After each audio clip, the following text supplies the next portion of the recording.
SportsCenter. I'm Chris Berman. Well, let's get straight to the action. In our first game this week, we had the Bears walk away with a commanding 19-point win.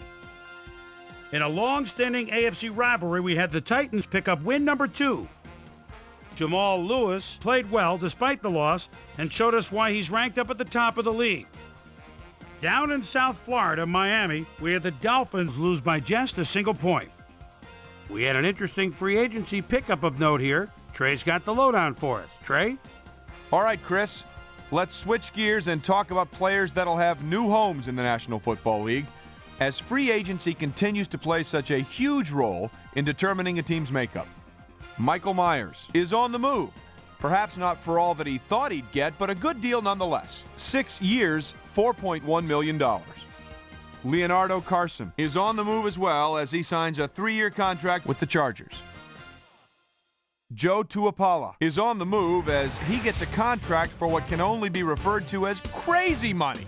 6 years, $2.6 million. Dominique Stevenson is also on the move as he signs a robust 5-year contract with the Cardinals. Ike Hilliard pulled down 100-plus receiving yards and helped his Bengals beat the Ravens.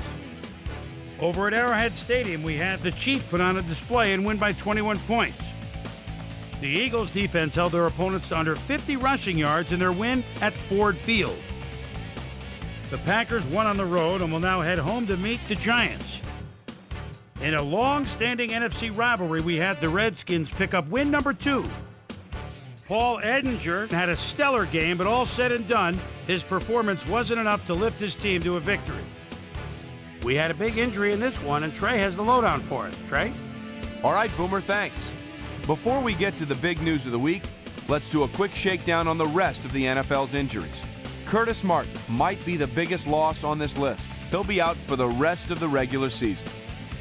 Now the big story of the day. Trent Green is going to find himself on the shelf, and that will be a major blow to his team. So that'll do it for now. Boomer, back to you. Down in the deep south of Atlanta, we had the Falcons come away with a 7-point win. T.J. Duckett ate up over 100 yards on the ground and helped his Seahawks beat the 49ers. Over in Oakland, we had the Raiders squeak to a 1-point victory. And in our final game, we had the Giants come away victorious. So another week in the books here on ESPN, but what do you say we hand out a few game balls before we go? Here's my primetime players. That'll do it, sports fans. I'm Chris Berman, and thanks so much for joining us here in the Bristol studios.